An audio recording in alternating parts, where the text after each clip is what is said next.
Hi, this is Chris from My Yarning Circle, and today's tutorial is about a long tail cast on. I'm going to show you two different methods. The first method I will show you is a two-hand version, and then I'll show you my preferred slingshot version. Just like the name suggests, we want a long tail of yarn.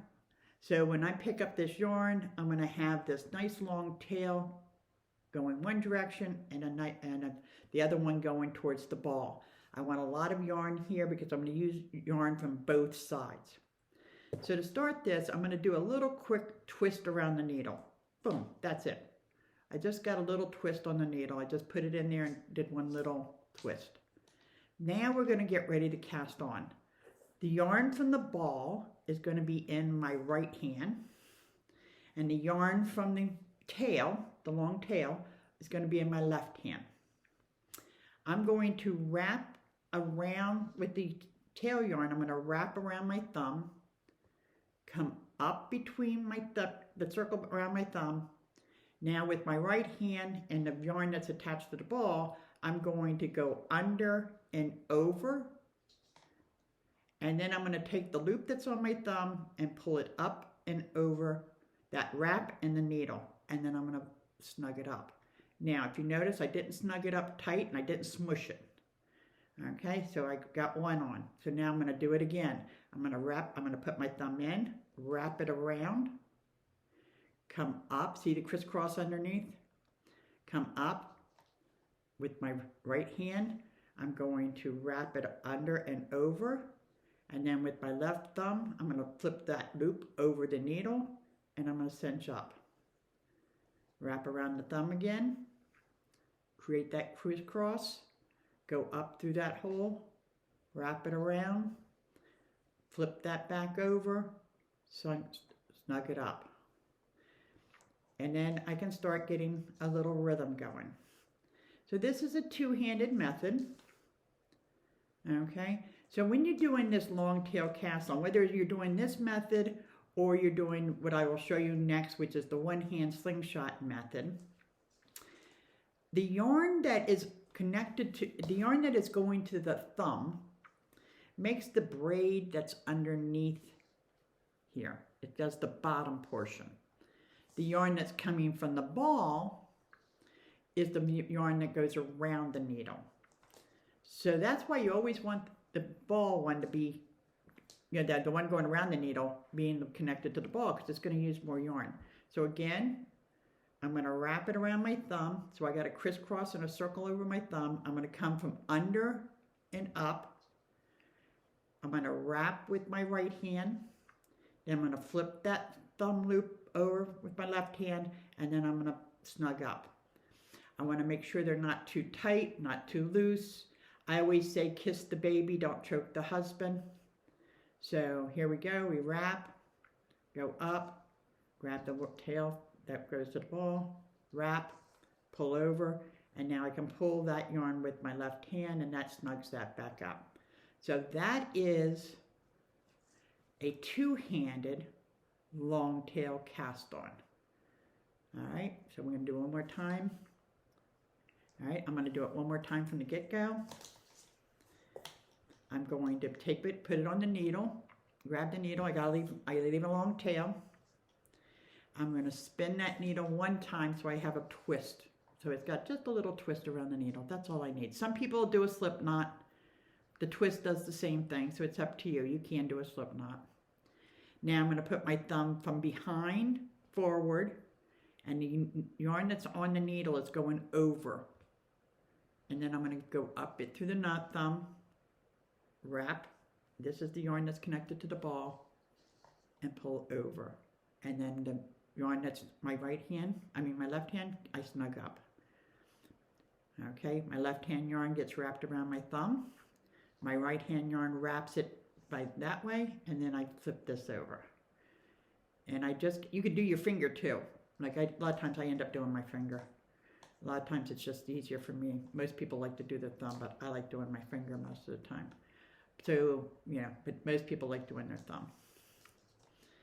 Okay, but I don't want to make this too tight. I want to take the slop out of it, but I don't want to knit it, do it too tight. I don't want to pull it too tight. I want these to be able to slide and move.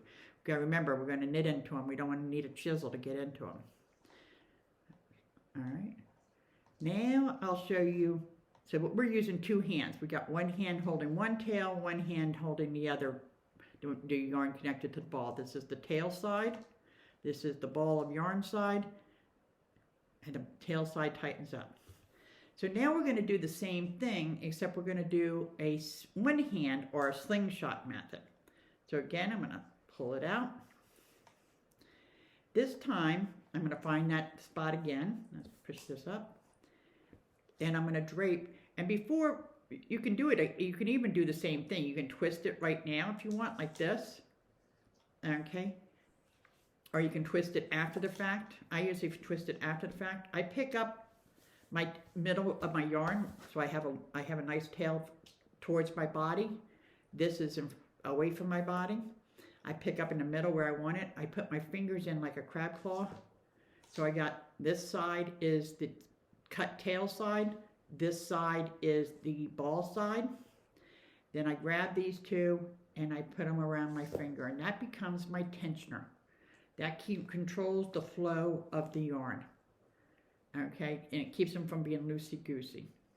Now, I go in from under and I grab that top yarn over top, and this is where the slingshot comes into play.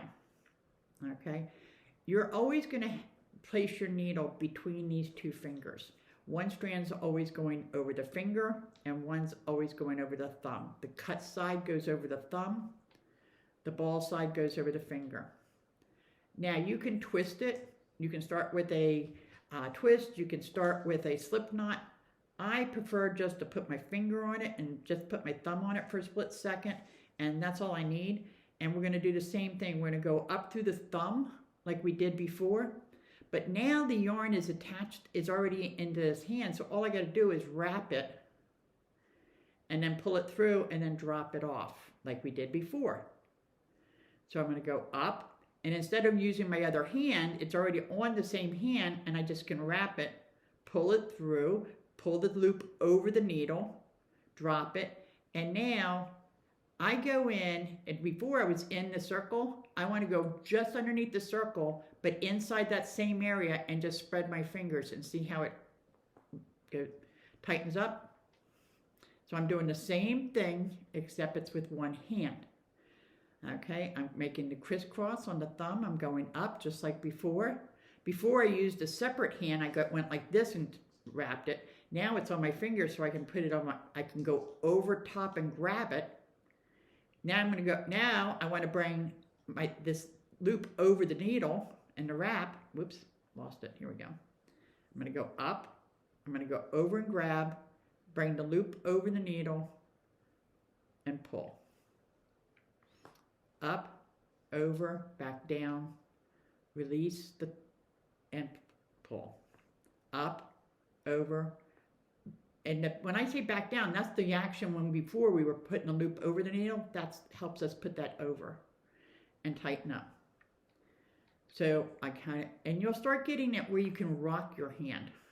So I prefer this method because I only have to use one hand and I don't have to stop between each cast on method. So it's up, both methods go up through the thumb like this. It's crisscrossed on the thumb. The other method, you have this yarn in your other hand and you're doing this, but because now it's in this hand, you can just go over and grab it. The other method, we took our thumb and forced it over. This method, we just bring it down into it. And instead of pulling this, we put our thumb in and just tightening it up.